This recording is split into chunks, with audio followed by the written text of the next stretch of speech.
मुंबई शहर जो अपने अंडरवर्ल्ड और क्रिमिनल्स के लिए एक टाइम पे इतना मशहूर था, अचानक से आज ये सारे क्रिमिनल्स कहां पर चले गए? आज के इस वीडियो में अंडरवर्ल्ड का पूरा इतिहास स्टार्ट से लेके एंड तक हम जानने वाले हैं, तो बस बने रहो क्योंकि ये बहुत ही इंफॉर्मेटिव वीडियो होने वाला है।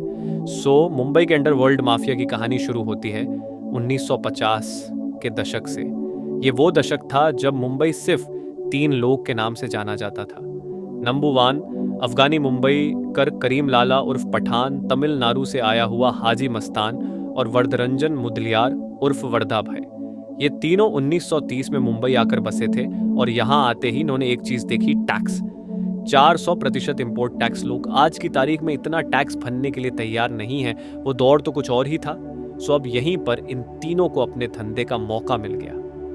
इंपोर्ट टैक्स को चकमा देना। बॉम्बे पोर्ट पर कूली से शुरुआत करने वाले मस्तान ने इलीगल इंपोर्ट में अपने पैर गाड़े।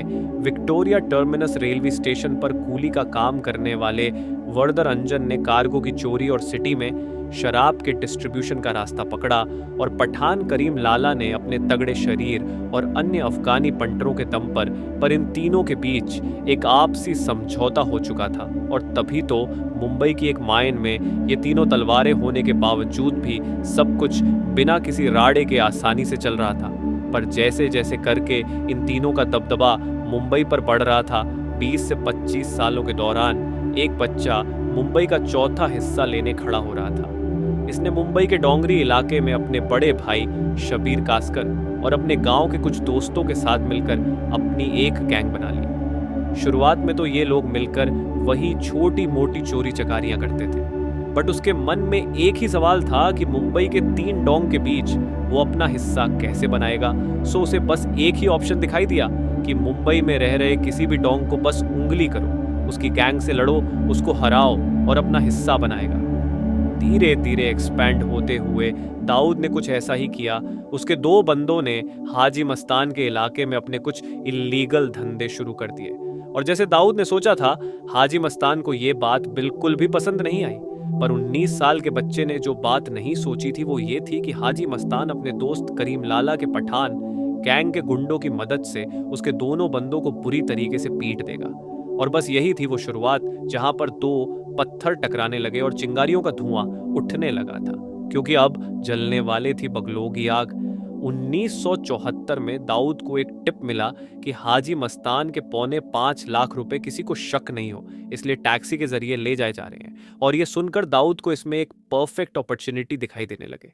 उसने अपने गैंग डी कंपनी को तुरंत ही इकट्ठा किया और उस टैक्सी पर धावा बोल दिया और सारे पैसे लेकर रख्खू चक्कर हो गए। लेकिन कहानी में ट्विस्ट तब आया जब उन्हें बाद में पता चला कि वो पैसे असल में पड़ोस के मेट्रोपॉलिटन बैंक के थे, मस्तान के नहीं। लेकिन चोरी तो हो चुकी थी, वो भी पूरे 4.25 लाख की, जो कि उस समय में एक बहुत ही बड़ा अमाउंट था। और इसीलिए ये लूट उस पूरे दशक की सबसे बड़ी डकैती बन गई। दूसरे दिन जैसे ये न्यूज दाऊद के कानों तक पहुंची, डर के मारे उसका गला ही सूख गया, क्योंकि इस केस की इन्वेस्टिगेशन कोई और नहीं, दाऊद के अपने खुद के पिता इब्राहिम कास्कर, जो मुंबई क्राइम ब्रांच में हेड कांस्टेबल थे, वो ही खुद कर रहे थे। दाऊद की इस हरकत का पता लगते ही तुरंत उन लड़कों को धर दबोचा और दाऊद को तो बेल्ट से पीटते पीटते हुए पुलिस स्टेशन लेकर आए। लेकिन फिर उस पुलिस स्टेशन में कुछ ऐसा हुआ जो किसी ने नहीं सोचा हुआ। दाऊद को छोड़ दिया गया, लेकिन यहाँ पर एक शर्त रखी गई कि दाऊद खबरी का काम करेगा और पठान गैंग के बारे में सारी इंफॉर्मेशन पुलिस तक पहुंचाएगा और उसका सफाया करने में मदद करेगा। अब यह पुलिस की एक बहुत ही सोची समझी स्ट्रैटेजी थी। उन्होंने ये ऑब्जर्व किया था कि दाऊद ने यह डकैती पैसों के लिए नहीं, बल्कि हाजी मस्तान को सबक सिखाने के लिए की थी। यहाँ पर सिर्फ एक बदले के लिए वो इतना बड़ा रिस्क उठा सकता था, तो उसी बदले को पूरा करने के लिए मुंबई पुलिस का खबरी क्यों नहीं बन सकता है और इस गैंग को डिस्ट्रॉय करने में क्यों नहीं मदद करेगा। बस फिर दाऊद ने अपने क्राइम जर्नलिस्ट दोस्त इकबाल नैतिक के साथ मिलकर पुलिस को पठान गैंग के गैंगस्टर्स की लोकेशन बतानी शुरू कर दी। और इसके बदले में पुलिस दाऊद के छोटे मोटे क्राइम्स को भी अनदेखा कर रही थी। और कुछ सालों तक सब कुछ खुशल मंगल ऐसा ही चलते रहा। पर पुलिस को शायद इस बात की जरा सी भी भनक नहीं थी कि दाऊद असल में इंसान के रूप में एक सांप भी निकल सकता है। एक ऐसा सांप जो अपने बिल में ही बैठकर मुंबई पुलिस को कठपुतली की तरह इस्तेमाल करके पूरे मुंबई पर राज करने का सपना देख रहा है। फिर उसके कुछ 20 से 25 साल बाद आया 70 के दशक का दौर, जब बिल्कुल दाऊद के प्लान के मुताबिक एक पठान गैंग के कई सारे मेंबर्स पकड़े जा चुके थे।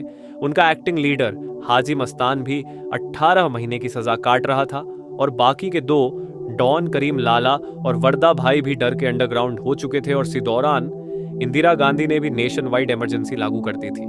सो इस सब का नतीजा क्या था? दाऊद का एक कंपेटिटर पठान गैंग बिना किसी लड़ाई के मैदान से बाहर हो गया। नो राइवल और मार्केट फुल ओपन। तो दाऊद ने सीधा पठान और मस्तान के सारे इलीगल बिजनेसेस पर तुरंत ही हाथ मार लिया, उन पर कब्जा कर लिया और चारों ओर फैलाना शुरू कर दिया।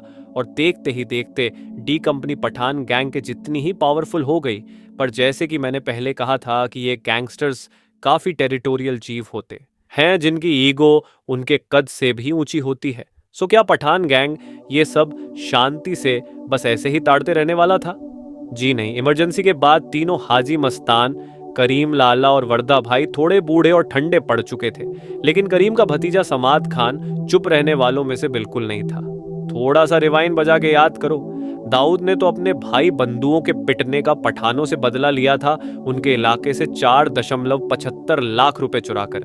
लेकिन पठानों का तो जवाब आना भी बाकी था और समाद खान के पास इसके लिए एक तरकीब थी।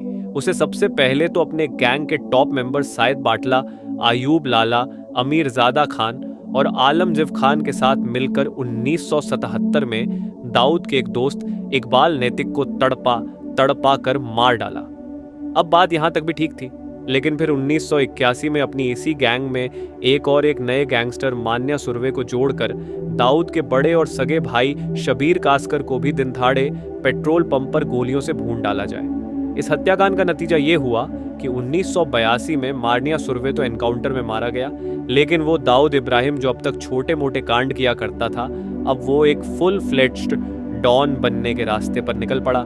क्योंकि अब बात आ चुकी थी अपने ही खून के बदले की, सो उसने सबसे पहले बर्धा भाई जैसे बड़े माफियाओं के लिए काम करने वाले राजन नायर उर्फ बड़ा राजन को उन खूनियों में से एक अमीर ज़ादा के सुपारी दी और इसने अमीर ज़ादा को बॉम्बे सेशन कोर्ट के बीचों बीच खुलेआम गोली से उड़ा दिया। अब इतना सब होने के बाद आग बुरी तरीके से लग चुकी थी और यही आग फैल के दोनों भी गैंग को खत्म करने वाली थी, क्योंकि जाहिर सी बात है पठान गैंग ने इसे सह कर नहीं लिया। अब भले ही बड़ा राजन गैंगस्टर वर्ल्ड में एक जाना माना खिलाड़ी था, लेकिन वो असल में अपनी गर्लफ्रेंड को महंगे गिफ्ट्स देने के चक्कर में इस 2 नंबर के धंधे में आया था। सो अमीर ज़ादा के मर्डर के 1 महीने के अंदर ही बड़े राजन को भी सेम उसी तरह एक कोर्ट में टपका दिया गया। लेकिन अब्दुल कुंजू नाम के एक ऐसे लोकल गुंडे द्वारा जिसने राजन की गर्लफ्रेंड को भी उसे छीना था। मतलब यहाँ पर सावेजनेस देख रहे हो। टेक्निकली पठान गैंग ने बड़े राजन पर डबल घाव किया था, उसकी गर्लफ्रेंड को उसे छीन कर और उसका मर्डर करवा कर। और ऐसा अक्सर ये गैंग्स करते हैं पूरी दुनिया में अपना खौफ फैलाकर। इसके लाभ ये गैंग्स ऐसा काम इसीलिए करते हैं ताकि पूरी दुनिया को ये भी समझ में आ जाए कि ये काम किसने करवाया होगा। असल में उन दिनों बड़े राजन का एक शागिर्द, एक चमचा हुआ करता था, राजन निकलजे उर्फ छोटा राजन, और अपनी गुरु की मौत से छोटा राजन पूरी तरीके से तिलमिला गया। वो कुंजू से अपने बड़े राजन के खून का बदला लेना चाहता था और इसीलिए जब एक दिन क्रिकेट एंथुजियास्ट कुंजू एक मैदान पर अपने दोस्तों के साथ क्रिकेट खेल रहा था, तब छोटा राजन ने मैदान के बीच में ही सबके सामने उसका मर्डर कर दिया। अब इससे छोटा राजन बन गया बड़ा राजन, गैंग का इकलौता लीडर। अब भले ही बाकी किसी ने उसकी इस डेयरिंग को अप्रिशिएट किया या ना किया हो, एक इंसान ने जरूर किया। यस, दाऊद इब्राहिम कास्कर। दाऊद ने तुरंत ही छोटा राजन के साथ अपनी दौड़ जोड़ ली और समाद खान को मारने के लिए अपने गैंगस्टर दोस्त राम भाई नाइक और बाबू रिशिम के साथ साथ उसे भी भेज दिया। इन तीनों ने समाद खान जैसे एक बड़ी मछली को फांसने के लिए एक खूबसूरत लड़की के जरिए एक ट्रैप बिछाया और 1984 में उसे एक ओयो टाइप के होटल की लिफ्ट में गोलियों से भून दिया। यानी कि अब दाऊद के भाई शबीर के कातिलों में से मान्या सुर्वे डाउन हो चुका था, अमीर ज़ादा डाउन हो चुका था और समाद खान भी डाउन। अब बचा कौन? आलमजेब पठान, साइद बाटला और अयूब लाला। लेकिन इनका भी गेम बचता। इससे पहले यह खबर आती है कि आलमजेब और साइद बाटला पुलिस एनकाउंटर में मारे गए और अयूब लाला मुंबई से फरार हो गया। यानी कि दाऊद के सारे दुश्मन खत्म हो चुके थे, लेकिन अपने भाई के खोने का दर्द अब भी किसी आग की तरह उसके सीने में जल रहा था। और इसलिए उसने सोचा कि पठानों ने उसके भाई को मारा था, तो पठान गैंग के ओरिजिनल लीडर करीम लाला के भाई रहीम खान अभी भी जिंदा क्यों है। भाई के खून का बदलाव ही तो भाई के खून के साथ ही होना चाहिए। और बस फिर दाऊद ने एक बार छोटे राजन का नंबर घुमाया और उसे रहीम खान की सुपारी दे दी और 1986 में उसे भी धक्का दिया। अब जैसे कि मैंने पहले भी बताया कि पठान गैंग के 3 मेजर सपोर्टर्स हाजी मस्तान, करीम लाला और वरदराजन मुदलियार ऑलरेडी काफी बूढ़े और ठंडे पड़ चुके थे। और अब फाइनली रहीम खान के मरने के बाद पठान गैंग पूरी तरीके से खत्म हो गया। और फिर ये वो समय था जिसके बाद से शुरू होने वाला था। मुंबई में दाऊद इब्राहिम का दौर, वो दाऊद इब्राहिम जो अब पूरे बम्बे का इकलौता क्रिमिनल मालिक था। मुंबई का यही नया मालिक आगे जाकर अपने ही दोस्त छोटा राजन और अरुण गावली के साथ पंगा मूलने वाला था। और यही दाऊद इब्राहिम आगे जाकर अपने ही दोस्त रमना भाई नायक और बाबू रेशम का भी मर्डर करवाने वाला है। वेल फ्रेंड्स, कहानी अभी बाकी है और कहानी अभी और भी ज्यादा इंटरेस्टिंग होती है। और इसीलिए कहानी को आगे बढ़ाने के लिए और आपको पूरी इन्फॉर्मेशन देने के लिए कि मुंबई में अंडरवर्ल्ड खत्म कैसे हुआ, मैं लाऊंगा बहुत जल्द इसका अगला पार्ट 2। ये वीडियो आपको इंटरेस्टिंग लगी तो एक लाइक जरूर ठोकना, सब्सक्राइब करके बेल नोटिफिकेशन दबाना मत भूलना, वरना आप अगला पार्ट मिस कर दोगे।